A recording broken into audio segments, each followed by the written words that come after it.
Welcome to Own It, Your Business and Your Life, with Nicola Cairncross and Judith Morgan. In this podcast, we're going to cover everything you need to embrace to become a successful entrepreneur, marketing, money, and much, much more. How to create a business doing just what you love. How to own it, your business and your life. This one will be fast, funny, feisty, and very lively. So sit back and enjoy the show. Brand new day. Gotta take it on my way. Gotta take it on my way.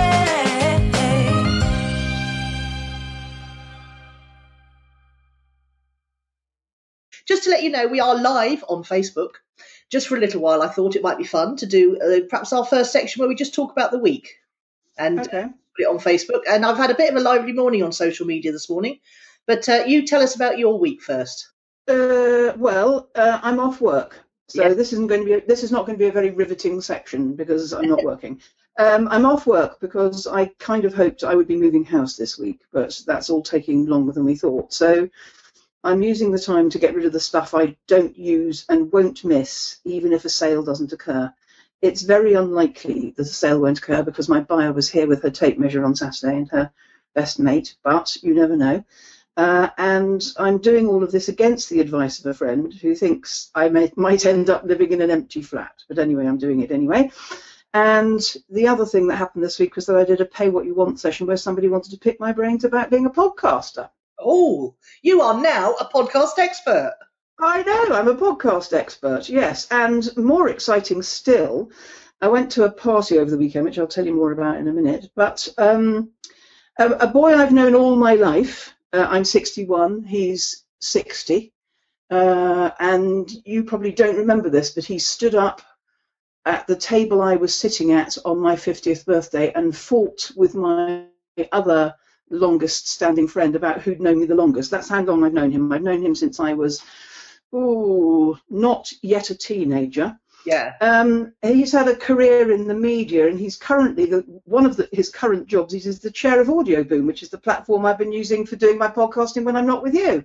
Oh, yes, of course. I keep forgetting about that. Do you share it on social media? Because I sort of keep missing. I stopped doing it when I had all those other joint ventures in the offing. Because I didn't want to. The whole point of social media just fell out of my world at that point. Yeah. Okay, so you were talking to him and he turned out to be a big wig in one of the platforms you're using. Well, I already knew that he was a big wig in media, but I was asking him for an update about, current roles. And because he's 60, he's sort of chairman of things. And he said, oh, I do this, and this, and this, and this, and I'm chairman of Audio Boom. And I go, oh, I want one of your free users, and so is one of my clients. So we were able to talk podcasting there for quite a long time as well. And he was telling me, and then I looked it up when I got back, since I've got back from the party, the massive growth of podcasting. Audio Boom added something like 150,000 new users in 1 month alone last year. That is astonishing, isn't it? I mean, I know that podcasting is just getting bigger and bigger and bigger, and I know our own podcast is growing steadily. But when you think all the cars coming off the production line and the fact that people are getting used to, I mean, Anchor, that new app where you can, it's a bit like Twitter for audio. I can't get into it myself because I'm a visual person, but that must be educating people about the possibilities for it as well. Anyway, so that's my news for this week. What about you? It's been a good week. On the grief update status, I felt much more perky. I've not cried so much. I've felt like I went out. I went to the Brighton Food and Wine Festival, which was fantastic on Sunday. That genuinely was the first time I'd actually wanted to go out, apart from when I had to go out. And I actually just really enjoyed it. And then we went around to Heather's, my singing sister, who begged for our help in weeding out her wardrobe. You'd have been proud of us, Judith. It was absolutely brilliant. She couldn't get anything. She'd done her ironing and she couldn't get it in the wardrobe. That's how bad it was. And she is a singer who goes on tour a lot. And what she does when she goes on tour, if she's bored, is goes shopping. But she didn't, let me just shut that off. She didn't realise that she was buying stuff the same every time because she didn't know what she had in her wardrobe. She literally didn't know. So we had this fantastic afternoon of me and Sarah lying on her bed and her holding things up in batches and us going, yes, no, do you feel good in it? And it had to have 2 votes at least, and she had to feel good in it, because she's not feeling, at her best at the moment, but some of her clothes made her feel good and some of them made her feel not good, and some of them were a little bit old lady, to be fair. So Sarah and I were absolutely ruthless. It was a bit traumatic for her, I think, but she got through it. I love your sister within an inch of my life, but she does have a propensity to be a little old lady. She likes from time. tiny florals, we've decided, and Yeah. she also likes things that swoop across her ample bosom and her, the rest of her, and sometimes that works and sometimes it doesn't. So Yeah, I know what you mean. Yeah. the funniest thing was Sarah and I were lying on the bed looking like right old scruff bags. So who were we to give fashion advice? But we got her wardrobe down from absolutely stuffed and things she, literally things she hadn't worn for 14 years in there. And there was one big bag to go to the clothing recycler and one big bag to go to the charity shop of lots of gorgeous stuff. And we got rid of about 2/3 of all her hangers, only keeping the gold hangers or the really nice velour covered hangers. Yeah, I'm going to do exactly the same job this coming weekend. Yeah, and it's brilliant. It's made me come home. Again, I've got things I've got to sort out here, notably my book cupboard. I've come up with an idea for that, by the way. And yeah, so it was the first time I'd actually felt even relatively normal since March the 12th. So, yeah, pretty perky today. And going back to Heather's thing, the most brilliant thing is to open your wardrobe, for it to be roomy and for you to be able to wear anything in it without having to think too much about it. And we sorted it, well, not me, Sarah sorted it into sections. So there's all the colours together.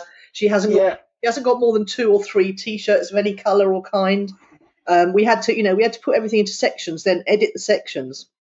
Yeah, I have 2 sides, winter and summer, and sometimes I have it colour coordinated within the 2 sides. Yeah, absolutely. And that's where we went after the editing had happened. Yeah, but it was, and we had dinner, and her partner came back, and we had a good laugh with him because we like him, and it was just a lovely evening. And there's something very cathartic about clearing things out. And like I say, my book cupboard needs to, and my wardrobe, not because it's got particularly too much in it, but I just tend to shove stuff at the bottom, and it annoys me when things aren't really neat.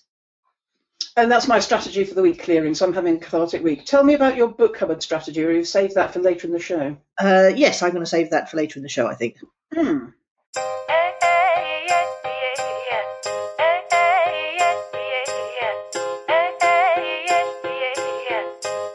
Okay, should we do what fueled your fire? Yeah, social media has fueled my fire. Okay. I've been watching a guy called Kerwin Ray, who I was introduced to by Neil Asher, who's one of our Own It the Summit guests, as you know.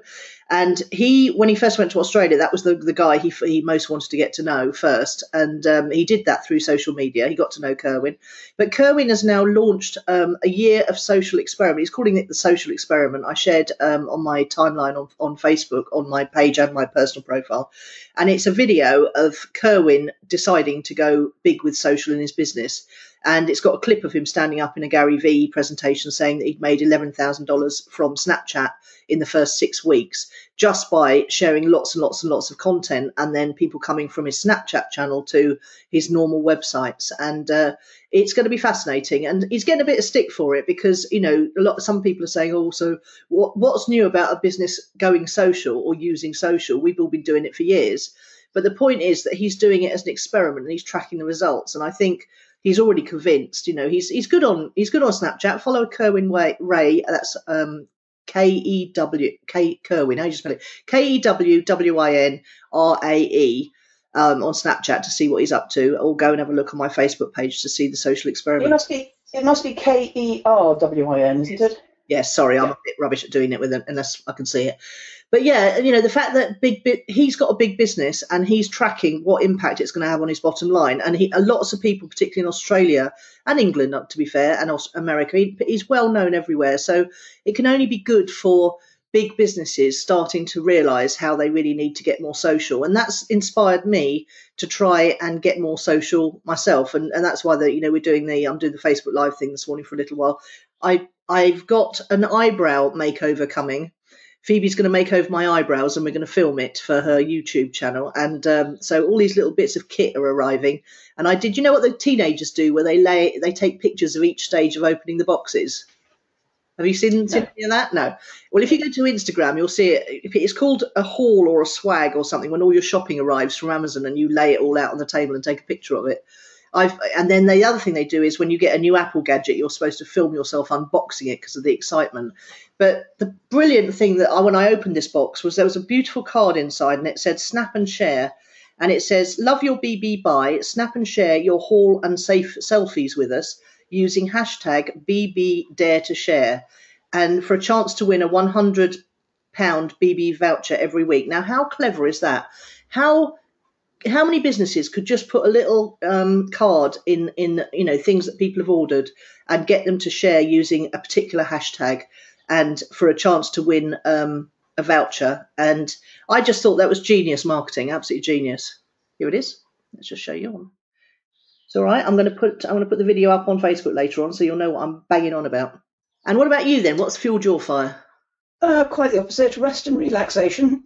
I went into the 3-day bank holiday rather exhausted and mostly offline, and fairly determined not to do any work at all or be online. There's a little movement amongst my gang of this digital Sabbath or digital detox over the weekend, which I find very appealing because I know I'm an addict. And on the Sunday, I went to this really lovely family party.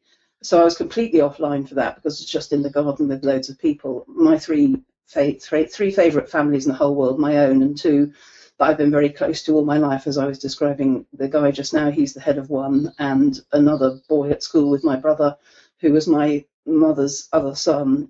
I mean, not biologically, but in every other sense. Let me tell you about this boy who I loved, and my mother loved. Well, I love, and my mother loved. He was staying with us on the first day. He went to work for the bank, and my brother went to work for another bank. They both started a career in banking 41 years ago, and this chap I'm telling you about, Johnny, is retiring now because he's 60. And the photograph that we have, what would 40 years ago be from 2016? 1976. The photograph that we have of the two of them going to work on the first day, they have long hair over their collars. Yeah. They have fat ties, and they have stacked heel boots, and yet they still got a job in banking. Well, 76 was the long hot summer. You remember that summer that was just so unbelievably hot? I do. I was living in Oxford, so I didn't see this going off to the first day at the bank. But apparently Johnny sent my brother a copy of this photograph 40 years to the day after they started. And really, it's quite a strange thing when you're 59 and 60 to think, I started my career 40 years ago today. Certainly I started my career in 1973, so I'm 43 years into mine. And it's a very strange thing because you don't feel old. Obviously, if you compare the pictures, they look old, but older. But, 59 and 60 is not old. In fact, one of the guys there told me he was being headhunted for a new job at the age of 59. So it isn't. It's a funny old thing. Anyway, so lovely family party with my favourite people. But I began Saturday and Sunday, as you know, because you're on my tail for me to do a job, to determine not to do any work at all. And you sent me 2 requests, and I said, yes, I'll do them next week. I was feeling distinctly unworkish, but the sense in which it's fueled my fire is that as I resisted work and resisted social media and just had a lovely time, by Monday night, even though I knew I was going to have the week off, except for the fact that you and I recorded that 18th speaker yesterday morning, got the podcast today and my newsletter tomorrow. But the energy comes back from somewhere. So it's and I was explaining to somebody on social media last night, it's not rocket science. It's if you're on all the time, it's the battery drains to nothing. If you pace yourself and recharge the battery, you're perky and excited again. I don't know why I'm saying this with a sort of exclamation in my voice, but I literally, Saturday, I thought, no, I don't feel workish. Sunday, no, I don't feel workish. Monday, don't feel workish. Monday night, suddenly feel workish because I've had 3 days off. It's strange. Yeah. I don't know whether I regard it as work. That's the thing. But I'm going to the gym after this. So we tried to go yesterday. You know the thing about me not wanting to go to the gym and then me turning my head around to it, to thinking it was a place of enjoyment instead of a place of torture. And enjoying the journey there and the journey back with Phoebe and going for a swim and a hot tub afterwards to make it more enjoyable. Well, yesterday we got in the car and we had to make ourselves go yesterday, both of us. And we were telling each other how much we'd enjoy it and how much we'd like it. And then we got halfway down the road and there's this rumbling vibration in the car. And I thought, that's not right. and it turned out to be the prop shaft. We turned around and went back to the garage, and he said, "I've got a few more months in it yet, but you know, we'll be okay to go backwards and forwards to Worthing 3 times a week for the next few months at least." But yeah, it's the whole. So I am trying to use the gym as a place of watching Gary V videos while on the treadmill, and you know, enjoying the swim and all that business. Well, funnily enough, even though I'm off, I've got quite a long day today, so I've got an hour with you doing the podcast, and I've got to do the show notes after that, and I've got to re-record that advert for you. I've got 3 blog posts, but I won't finish my non-working work day today until about the middle of the afternoon. So do think of me when you're in the gym, Nicola, won't you? I'll be home again by then. Asking for the advert for the podcast. Yeah, I'm doing that today. Okay, all right. Let me turn Facebook Live off because it can't be very interesting for the viewers. But I'm sure they, you know, this is how we do it. We just record the podcast and then we just pause between sections, and I just drop the music in. It's extremely ad hoc, isn't it, Judith? We don't rehearse anything. We've got a simple format we stick to, and it seems to be working because we're up to episode 82. This is, isn't it? It is 82, yes. Well, thanks for joining me anyway. Facebook Live. See you again. There we go. That's that bit done. Cool. That's a funny noise. Is that the noise it makes when you stop recording? Yeah, it's the app. It's the Facebook Pages app. So I'm doing it onto my page because it's got the most.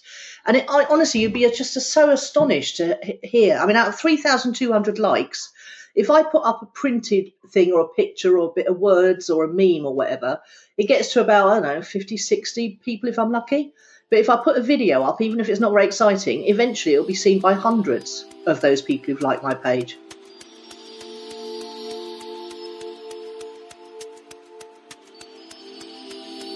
About 4 or 5 podcasts ago, Judith and I came up with a brilliant idea. As is our way, we put it into action straight away. We wanted to create a virtual summit called Beyond the Laptop Lifestyle. We'll interview people who actually make lots of money and then have a great lifestyle and travel the world, or interesting people who have a great passion-driven lifestyle and who then make enough money on the side to fund that lifestyle. We're aiming for a real mix of real people we actually know, not going for the usual names, but a carefully chosen and hand-picked group of people who we know are doing unique work while living an enviable lifestyle and having fun. Just come over to ownitthesummit.com to find out more, and to register for free for the live event on the 18th and 19th of June. We will be making recordings and you will be able to get your hands on them as part of your upgraded summit experience. Just visit ownitthesummit.com.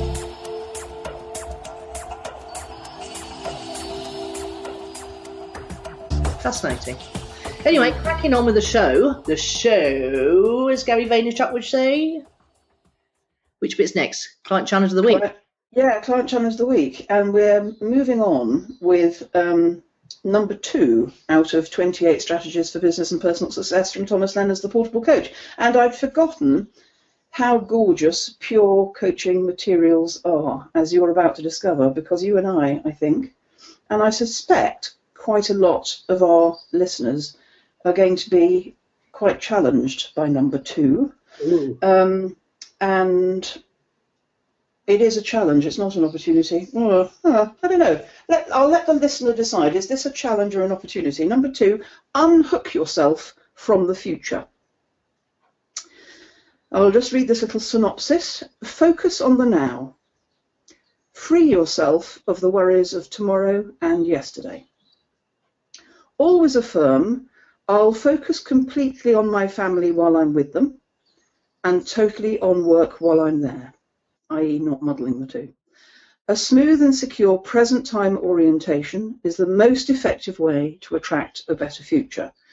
Now that makes perfect sense, but here are the 3 bullet points that we've got to. I'll read the 3 of them, and then we'll come back and do them one at a time, okay?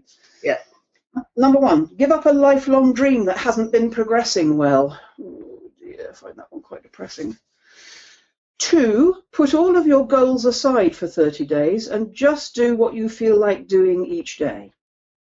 Number 3, identify 3 if-thens in your life, meaning things you are doing now in order to have something later, and instead work on the then, the ultimate goal, directly.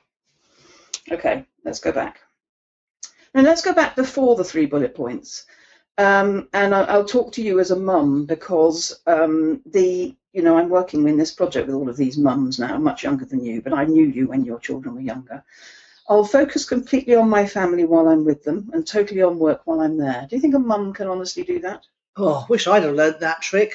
It's so stressful, and it spoils your enjoyment of being with your children if you're thinking, I should be working, I should be working. Well, I think that's what he's saying. He's saying it spoils your enjoyment of everything, your life, because you're never in the now. I mean, we're better, aren't we? Both of us are being in the now, if you'll pardon the joke. But I don't think when I first knew you that, well, not just you, the half a dozen women that work for me in my accounting business, they couldn't do this either. If you're a mum, it's omnipresent. It doesn't go away. You can't be a part-time mum. Well, I suppose you can if you've got excellent childcare that you trust completely. Yeah, I was lucky because I when the kids went to school, Irving was made redundant when my son Nelson was 9 months old, and I went back to work, and he looked after the kids for a couple of years, and then we moved to Sussex, and I think he retrained as a sports physio something at that time, but we were sharing a house with Sarah and Nick by then, so there was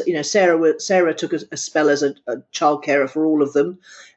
Irving took his turn as well, and I was able to work. But the thing that I found, when they were at school it was brilliant. When they got a bit older and they were at school, because you knew between 9 and 3 that was it, you had that time and you had to really make it count. The difficulty was between 3 and say 7, when I always felt like there was something I wanted to finish but hadn't. There was more I could be doing but wasn't, and those sort of times were when I should have been much more present with being with the kids and having fun with them.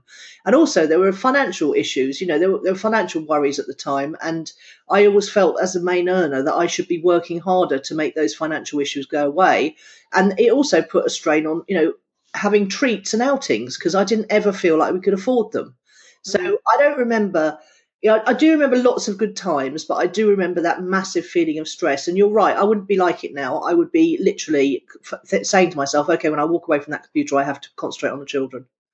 I think the good news for you is that neither of your children are damaged by that. So it's just mother guilt. Because actually your children and everybody's children live in the real world, and they assimilate that even before they're old enough to understand it. That parents mostly have to work, and that's a good thing.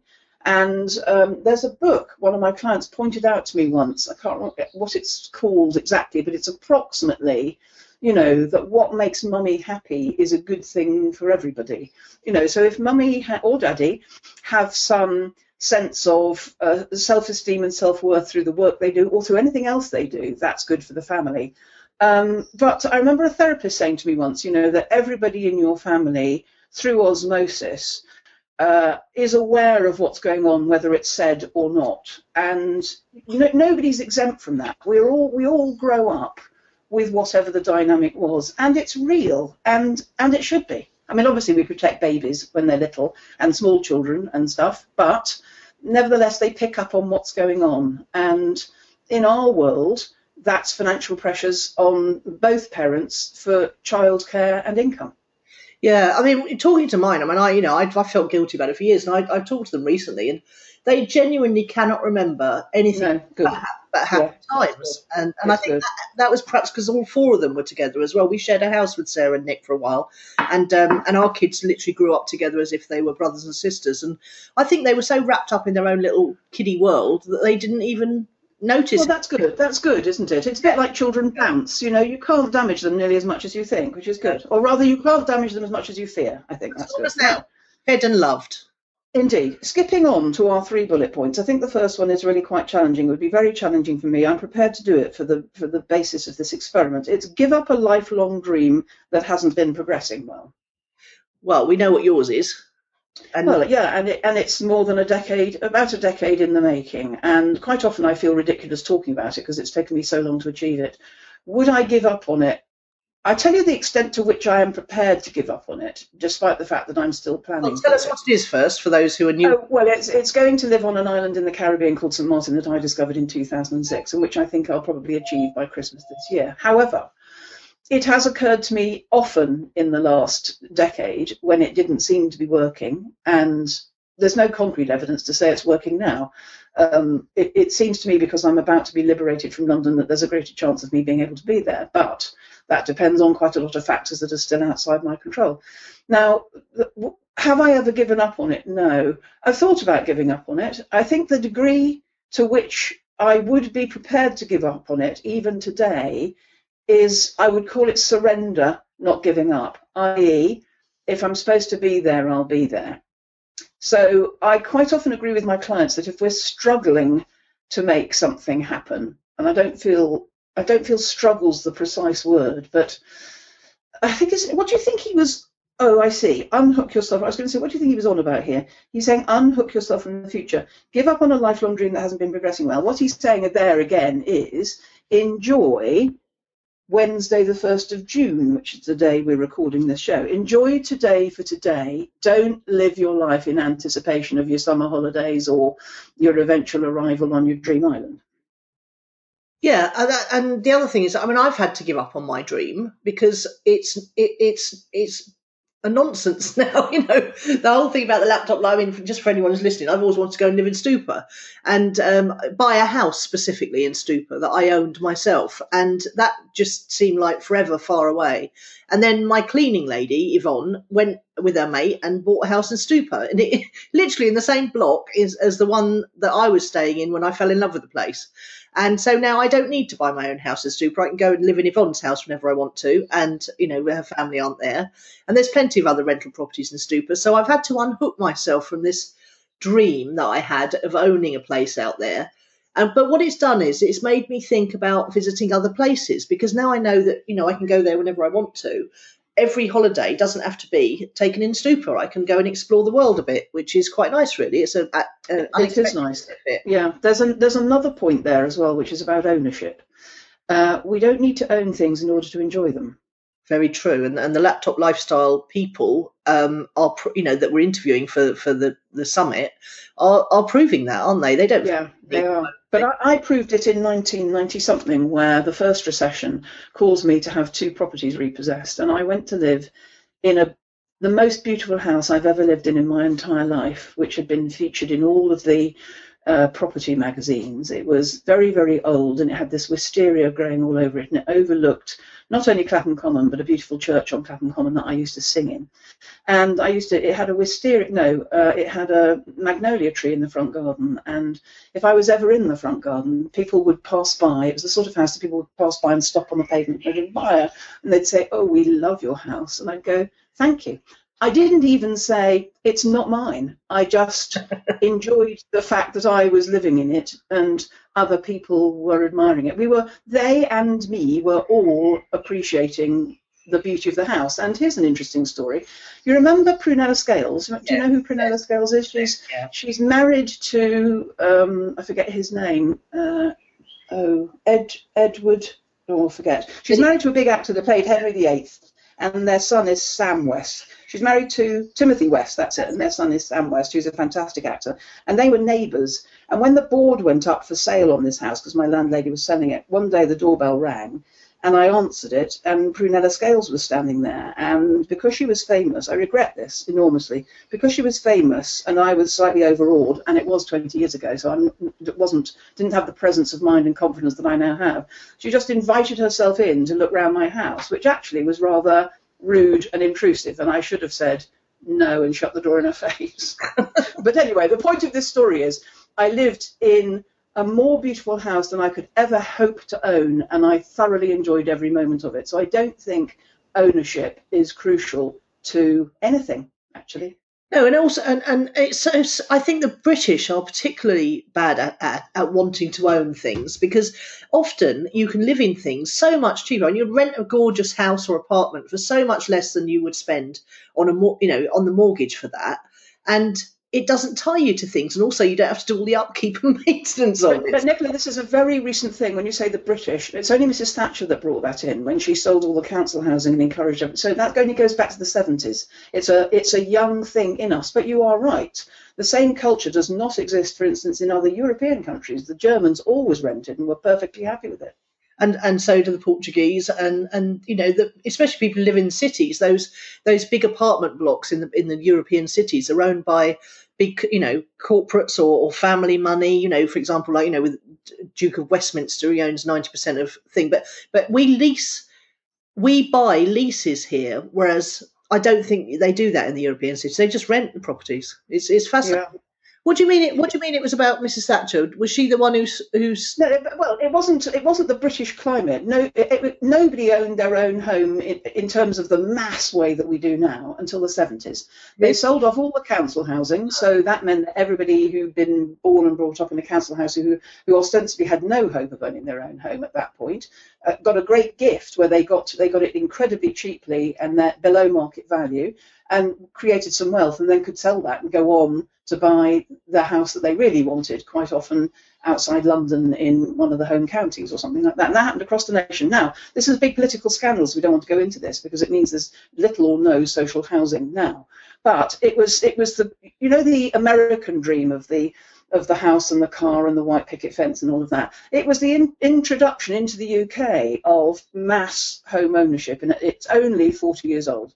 Well, in my family, we've always owned our own houses, and in fact, that's the only way that most of my family have ever made any money, by owning a property. And when you say in your family, how many generations? Be up your grandparents? Yeah, my grandparents always owned their own property. My parents, my mum had she just moved house. That's how when she got divorced from my dad when I was about 7 or 8.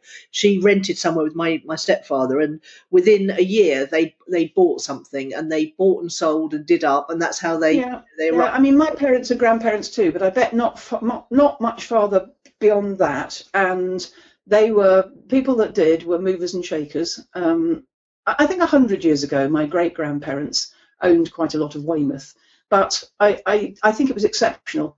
Yeah, ordinary people, working class and middle class people, didn't necessarily expect to. And of course, we're back in that place again now. Yeah. True. So what's okay? So we don't need to own things if we can get. No, we don't need to own them. I just thought it was worth, because you were saying part of your dream was owning in Stupa, and then you realised you didn't need to own in Stupa. You could still enjoy Stupa and the rest of the world without actually being tied to ownership there. And you're right. I mean, there is a nice feeling to owning a property, but it comes with an awful lot of responsibilities of maintenance and upkeep and expense. I don't think I'd own now unless I could buy outright or have a very, very tiny mortgage. I think I'd much rather buy. I'd rather buy one bedroom units that I could buy outright and then let out, and then rent and then mortgage afterwards. Yes, I don't think that's a bad idea, actually. Yeah, but anyway, let's go on. Okay. This one I think will be more challenging for you, because I don't really operate my life like this. Put all of your goals aside for 30 days and just do what you feel like doing every day. This is so interesting because I do what I feel like doing every day. I have goals. You have goals, 90-day goals, don't you? I do. I haven't updated them for a little while. This is from Traction, the book Traction, and it's very. There's also a book called The 12-Week Year, which proves from psychological studies that humans aren't good at holding long-term things in their head. That's why 90-day traction goals are good. That's why the 12-week year good. It doesn't mean you only work 12 weeks of the year. It means you work in 12-week batches, and you set goals that for 90 days, which is 12 weeks roughly, and so you set goals for that end of that time period. And if you set a yearly goal, it feels so far away that you just think, I've got plenty of time to do that. So you don't actually start moving towards achieving that goal until the goal deadline is looming. But I've pretty much given up on lots of goals now. I don't have any. I mean, I struggle now to think. When you do those meditations, they say you're 81 years old and you're having the perfect day and it's your birthday, and what now? I had pretty specific dreams for that day when I meditate, but now they've all gone. So I'm in a sort of wilderness. It doesn't feel bad. It just feels I can't see my future anymore. And I quite understand. I quite understand why. And I'm in two minds about goals. As you know, I bought goals hook, line, and sinker when I was training with Thomas Leonard to be a coach, but they're a little bit restrictive to me. And I see the point of excuse me. I see the point of this one very much. Again, it's just an exercise. It's 30 days where we're to be unhooked from anything that's forward focused, and goals are mostly forward focused. They're about being pulled towards what you want to achieve or have or be or do or So experience. I just think I'm the kind of person who achieves stuff anyway. I'm going to achieve stuff whether I've got a goal or not, because that's the kind of person I am. I mean, I'm currently waiting for my software to come back from Zoltan in Serbia. That won't be ready till next week. But I feel completely relaxed with that, whereas before I'd have been chaffing at the bit and desperate to get on with it. I've done all the bits I can do there. The thing about the business is I like clicks and leads enough. We're working on this sort of other more corporate element of that.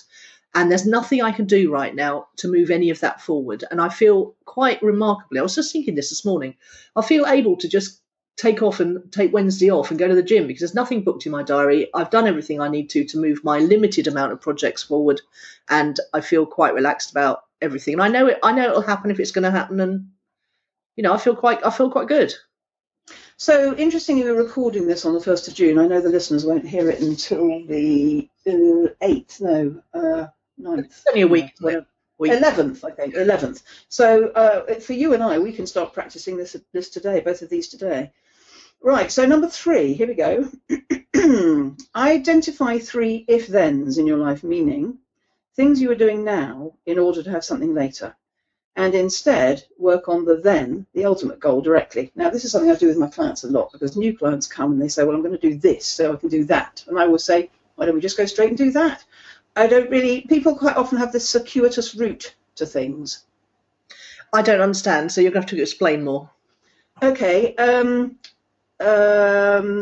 if it was a client, for instance, they might say, I'm going to make some money doing this so that I can be free to do that. Yes. If this, then that. And I say, oh, forget the this. Let's just go straight to that. If what you really want to be doing with your life is writing books, let's just find a way for you to write books. See, Sarah says this stuff to me all the time, and I say, well, in the meantime, that's not very practical, is it? So we have to do this to Well, I think that practicality hangover might go back to that bit you talked about earlier when you were the main breadwinner. Yeah. That's slightly less important now. And you know perfectly well from coaching and beyond that if you set your heart on something, even if it looks impossible and you don't know the cursed hows, doesn't mean it's not going to happen. No, okay. So let's use it as an example. So I would love, when the kids are a little bit older, in a year or so, I would love to go and travel around Europe and live in different places for 3 months at a time. And in order to do that, I have to have a business that does not depend on me being on the telephone at certain times with certain people. So I'm working towards that. Everything I do is geared towards that. How does this appear? How does this apply? Well, my business depends on me being available at certain times to talk to certain people. I don't see that as a barrier to travelling the world. As long as I can master the world time clock, I don't see that as a problem. I think this one is more about things like when I'm thin, I'll buy a bikini. So the answer is buy the bikini anyway. When I'm 65, I'll dye my hair purple. There's a qualifier before people feel able to do the thing they really want to do. And this one says, go directly to the thing that you want to be doing. Not all of this, ifs and thens and buts and maybes and, qualifiers that you put in between. Okay. Have your thing. There's a lovely meme that goes around on Facebook that says how to have a beach body or how to have a bikini body or whatever it is. Put your bikini on and go to the beach. It says, none of this months of going to the gym and slimming. Just have a life. I can't think of anything that I'm delaying doing because of that. I wasn't thinking of you particularly. I was thinking. I was speaking to our audience. I don't think I have that either. I don't think I have qualifiers. No. I'm a rampant narcissist. I want to talk about myself all the time. No, but it would be good. It would be good to keep an eye out for them. So maybe your one is the one, which is when the kids are a bit older, I could travel more. Well, I can travel more now, can't I? I don't need to go live in places for 3 months at a time, do I? That's right. By the time, here's a good one. I need to have the garden done before I can have a garden party. I'm making them up because I'm looking out the window. No, just have a party. Nobody will care. Yeah, no, they won't notice your marigolds have all been eaten by slugs. Exactly. Just have a lovely time. Go directly to the thing. So I'm going to recap on these. Okay. Give up on a lifelong dream that hasn't been progressing well. For me, that's surrender. It's not give up. No. It's like surrender. If it's meant to be, it'll happen anyway. Yeah. Put all your goals aside for 30 days. I feel like this, and just do what you feel like. I feel like that one's like a little holiday. Stop being so driven. Just have a little holiday where you enjoy your life for 30 days and see what happens. Yeah. And then the last one is go directly to what you want, not round the houses. Okay. We must watch out for that last one. You must pick me up on it if you hear me. Qualifiers. I don't think you suffer from it particularly. You're not one of those people I hear saying, I can't have that until I've done this. I do. I feel like I do in my personal life. Well, you keep I'll watch out for it. I'll watch out. Yeah, just go directly.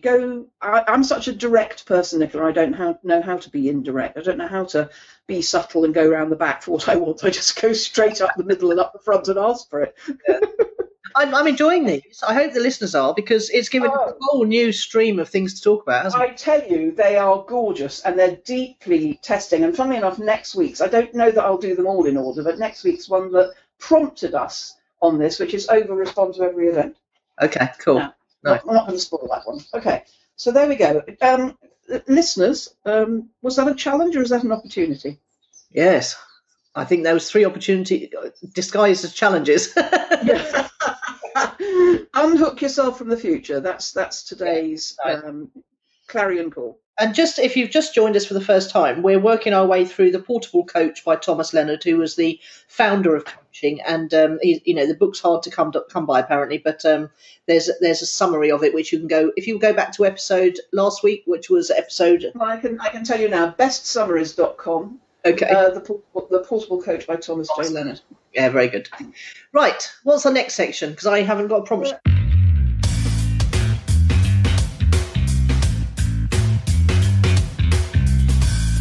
Yes, word of the week. You go first. Do you have a word? Yeah, social. That's it. I love it. I'm really going mad for it. I want to be on Snapchat and Facebook Live and Instagram, all over it like a rash, and see what happens. Okay, so my challenge to you is monetize that. Yes, absolutely. I've got to figure out how to do that.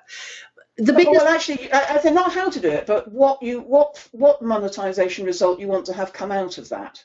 And the triangle of Facebook Live, Instagram, and Snapchat. What would be, just don't answer now unless you know, but have a think about what would be a fun result, a bit like Kerwin, but not so big. What would be a fun result that you could, after the summit, because we can't do it at the same time, dear God, we've got enough on our plates. Yeah. But after the summit, there might be a fun thing that you could take on as your little project to show us, what results. And it might not be money, it might be followers or fans. Well, I don't know. It's got to be financial, because what I'm trying to do is prove to people that by being good at content creation and social, you can create an income for yourself. I'm trying to prove it to Phoebe, because she she's giving up the pub, she's going to Bali, then Ibiza, and then when she comes back, she wants to do Instagram marketing for people, and I'm paying her to do some for me. For Own It, the podcast, funnily enough, and she's doing a really good job on that, but she doesn't yet believe that you can earn a living from doing social for people. Well, there's the project. You and Phoebe monetize that golden triangle of Facebook Live, Instagram, and was it Snapchat? Yeah, and YouTube, because she's doing YouTube as well. She's got a couple of eyebrow videos, as you know. So the only way I can monetize my social media activities is 3 things: sell my Facebook ads course, or sell more of them. Sell clicks and leads as a service, which we've just simplified that and downgraded it a little bit, or sell the new thing, which will be big, selling to corporates, not corporates as such, SMEs, I think you'd call them, between 1 and 10 million. I think that would be a nice thing. If in the next 90 days, although we're letting go of goals, obviously, and seeing what happens, in the next 90 days from my social activities after the summit, I would like to have attracted, through social media, either a Facebook ads course sale, a clicks and leads client, or a other thing client. I think the first one's quite easy, isn't it? You'll be able to do the Facebook ads course relatively easily. No, that's not selling very well. I'm somehow I can get the opt-ins okay, but I can't convert them to sales yet. I've got the sales page right, or I need to do a video webinar. Or a pricing experiment. Oh, there you go. There could be a goal. Set up a webinar to sell the Facebook ads course and promote it 100% on social and make sales from it. Okay, nice, simple, measurable. Yeah, measurable, exactly. Specific and measurable. Hmm. Cool. What's your word then? Well, it's free cycle. I'm not choosing it for the word because I hate the word yuck, in fact, about the word, because it's somebody's tampered with a perfectly decent word and turned it into something else. But I love the concept. Free cycle is where you list your possessions online and people come around and take them away, people that need them. Yeah. So yesterday I listed 2 things. Actually, yes, I did. On free cycle, I listed 2 things, a spare duvet and 4 foam pillows. And the entire contents of my glassware cupboard that I put in the cupboard in February 2008 and not used, and for all of that time, because I don't really drink anything other than squash and water. So lots and lots of dusty wine glasses. So I listed it quite truthfully. I said there are 2 big wine glasses, 5 medium wine glasses, 5 small wine glasses, 6 water glasses, and half a dozen pint pots, and they're all dusty because they've been in the cupboard since February 2008. Well, there's a man coming tonight at 6:30 to take the duvet, the pillows, and all of the glasses. Oh, and to list it takes seconds, and there's a stampede of people who want what my brother would call your old tut. So stuff that has no value to me at all. People, and you can imagine them, want them. They want duvets, they want pillows, they want glasses, they haven't got them and they haven't got much money, and they'll come round to your house and take them away for free. And I think that's just awesome. it is awesome. You're right. Are you a little, what's the word I'm looking for? I think I'd be a little trepidatious about letting complete strangers into my flat. Well, I don't let them come at night, so you have quite an extensive email correspondence with them before they come. You kind of get the gist of them.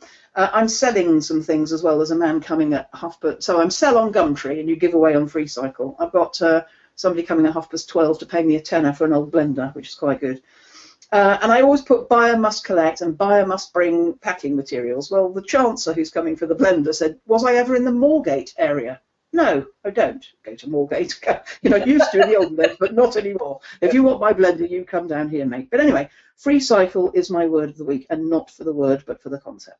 Very good. I think that must be very exciting, seeing things disappearing and your cupboards emptying.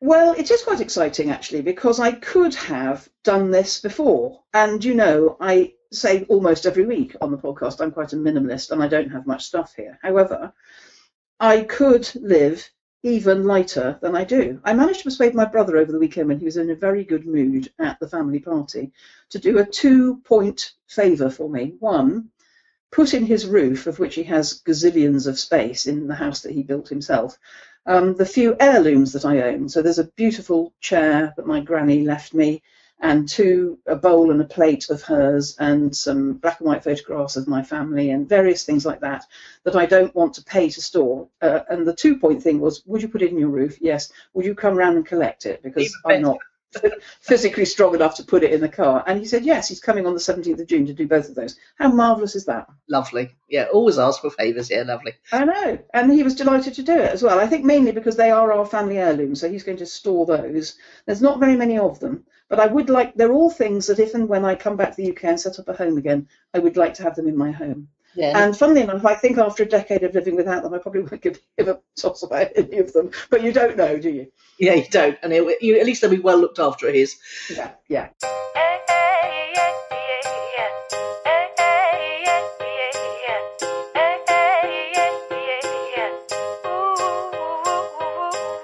Cool. Are we on to project updates now? We are on to project updates. I've got rather a lot. Can I go first? Yeah, go for it.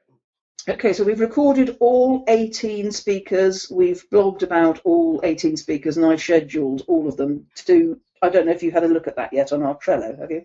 I haven't seen it on Trello yet. I'm struggling with Trello, I'll be honest, but I will get to it.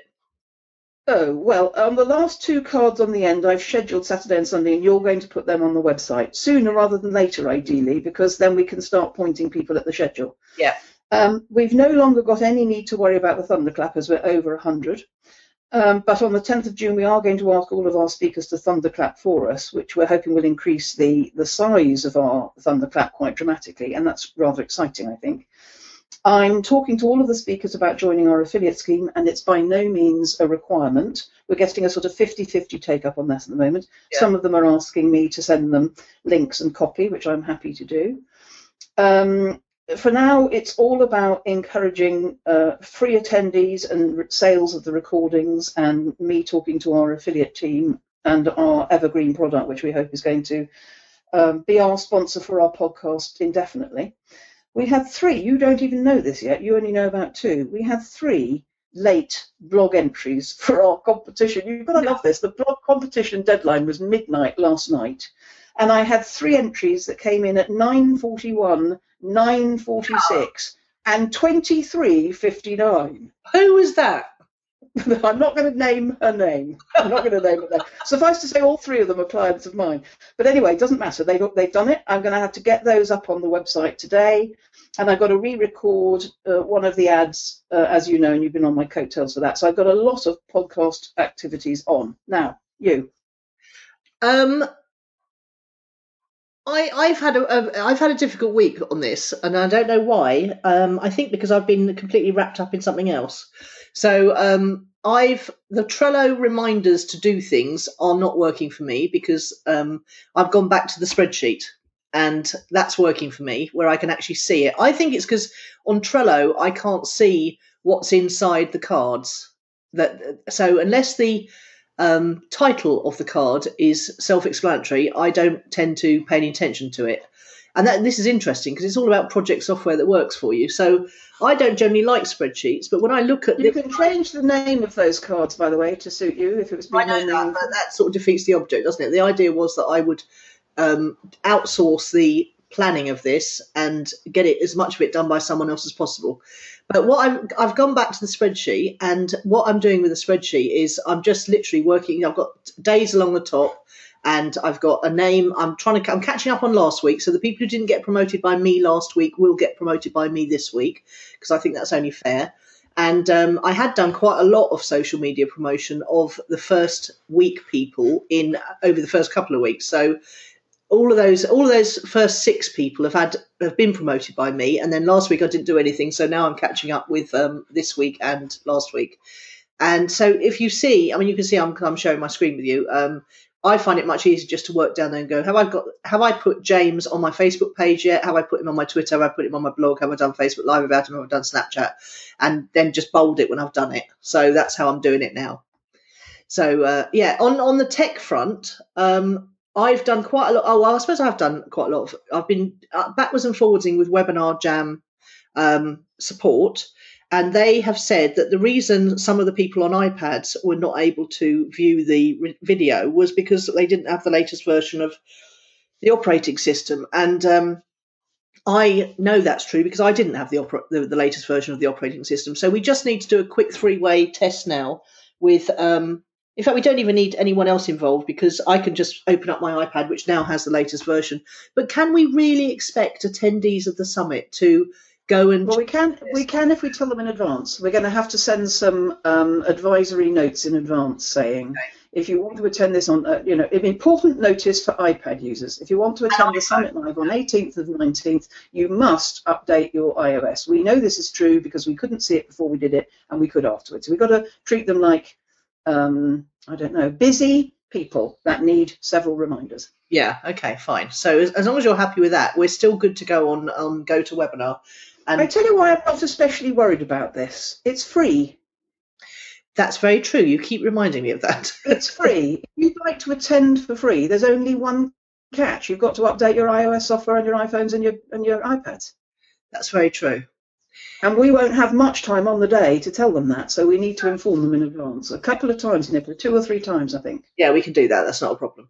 Okay. Tips for optimum free experience on the weekend, or something like that. We're going to have to do. Yeah, that's good, because what I don't want is for everyone saying it's not working for me, and me getting all stressed out and trying to help people and not paying attention to what's going on between us and with. Well, we'll put that in the email as well, which is, we will be so busy on the day, we won't have time to help you with this. So take time in advance, 10 minutes in advance, to help yourself. Yeah, okay, cool. All right. Fair enough. And I would like to do the 3-way test or the 2-way test, because I'd like to be on my computer as you and me and on my iPad as one of them, so that I can see, being one of them, what they need to know, and we can make sure we get all of that into 2 or 3 informative emails in advance. Yeah, exactly. Okay, well, we'll do that straight after this recording.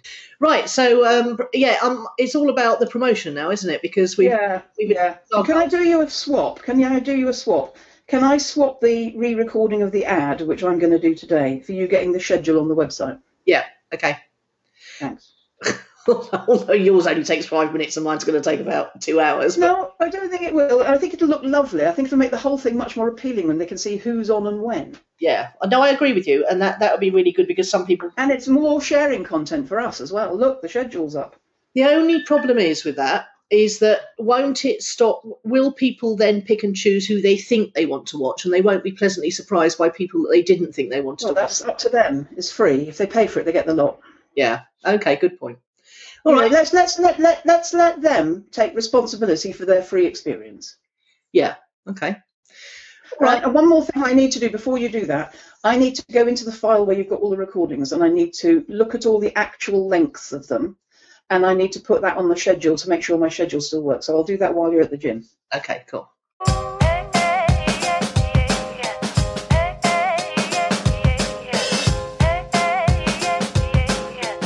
All right, so that's our project updates. Have we got any other non-summit project updates you want to talk about? Are you having a laugh? I'm moving house and running a summit and keeping my business going and getting rid of all my possessions. No, we haven't got any other projects on hand at the moment, you mad old shit. But if you have, feel free to tell us now. Well, I do have something on that I'm very excited about. I've mentioned this software. I think we talked about it at length last week. Zoltan has been asking me lots and lots and lots of questions, and he's coming back to me next week with the first beta testing version of it, and I'm extremely excited about this because I have been wanting to make some software. Sorry, could you back up? I don't think you told. If you told us on episode 81, I've heard of Zoltan before, obviously. If you told us on episode 81, I must have been snoozing. What is Zoltan working on for? You must have been snoozing because I have no idea what you're talking about. What is Zoltan working on? He's working on a software that will match up artisan food supply. Yes, you did. I didn't realise that Zoltan was working on that. Yeah, with buyers, and it's very exciting because I've had a plugin made for me before, which was quite a little job, but this is quite a much bigger job, and it's really the whole process of it is very interesting and exciting for me. So.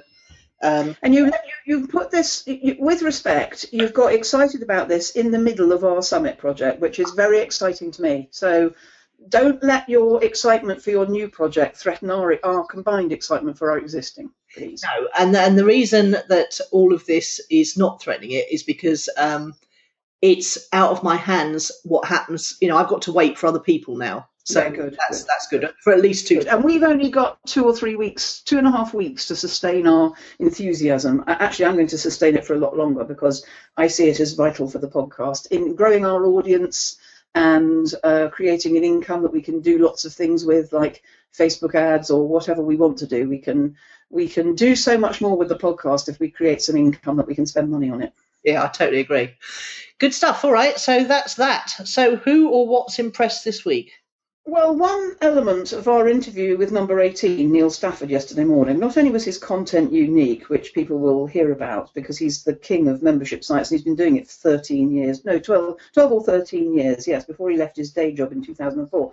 Now, his biggest membership site, or his first membership site, which is still going 13 years later, is about football, which, as I very honestly said to him, is a big yawn to me. But the exciting thing that he announced in the football arena, pardon the pun, was that his niece is a semi-professional, and his northernmost member of his football membership site, who lives inside the Arctic Circle, is the coach to a girls' team. It's music to my ears that girls play football, that are encouraged to play football, and a man like that who loves football and has got a son is as excited about girls' football as he is about boys' football.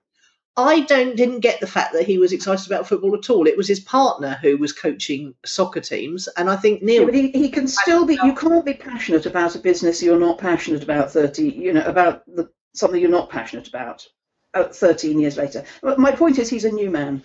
Yeah, no, yeah, absolutely, and he's actually a very traditional man. So he's Yes, he is, and a fascinating man. And his interview. Well, they're all unique, but nobody else talked to us about the business model of membership sites, and nobody's got as much cred in it as he, because he's been doing it since before he gave up his day job, and he gave up his day job in 2004, which is 12 years ago. So that is. And he got some fantastic stuff where he was on a 6-hour layover in Chicago and he nearly came home rather than going on to the pivotal conference in Las Vegas. And there was one other pivotal moment as well. I can't remember what it was. All his friends didn't want him to give up the day job. He had some lovely, ordinarily paced stuff. So he didn't talk like, look at me, the big I am, I'm a great star.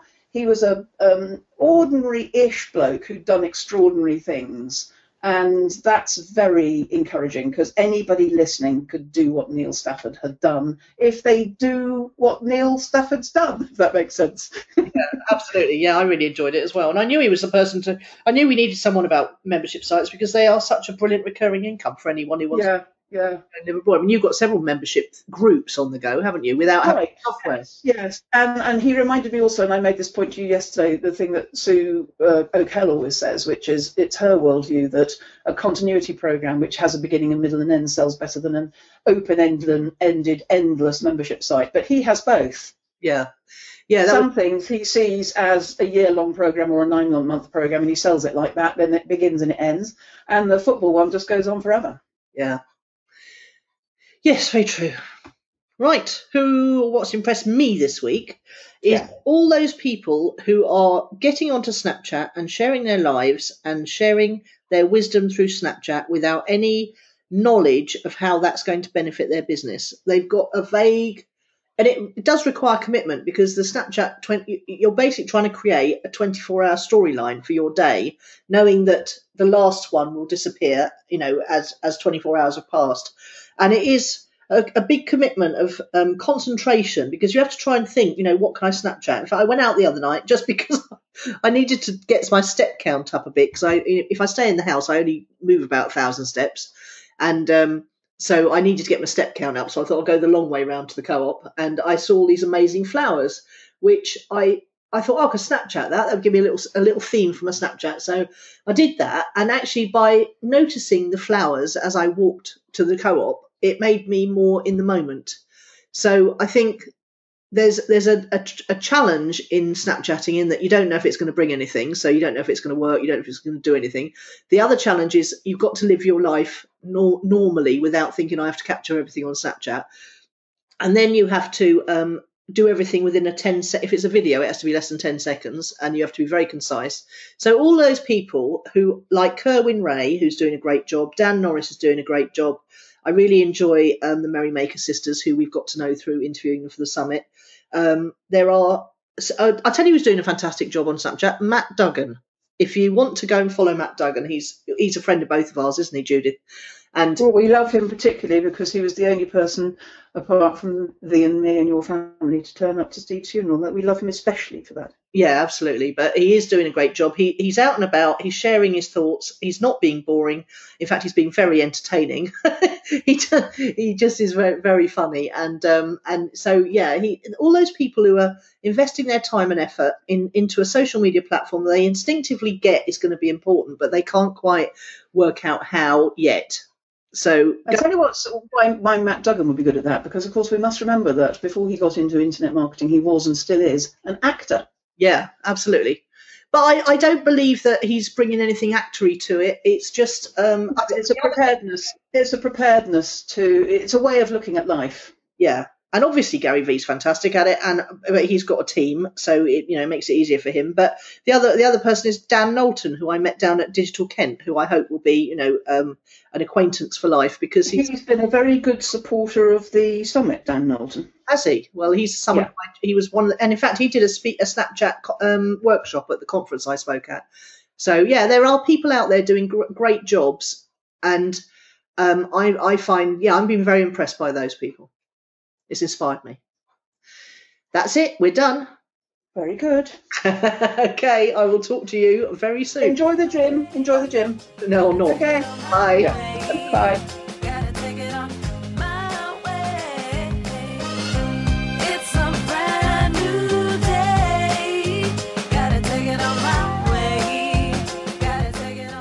Whether you are a raving fan of our podcast or a relative new listener, we'd love you to become one of our global ambassadors.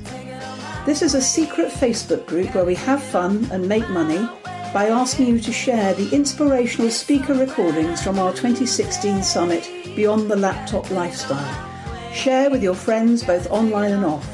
That way they get a whopping 20% discount, you make $67 and so do we. Help us to keep the podcast alive and thriving. Go to ownitthesummit.com/affiliates to find out more. It's a brand new day. Gotta take it on my way. Gotta take it on my way. You've been listening to Nicola Cairncross and Judith Morgan. The podcast is called Own It, Your Business and Your Life.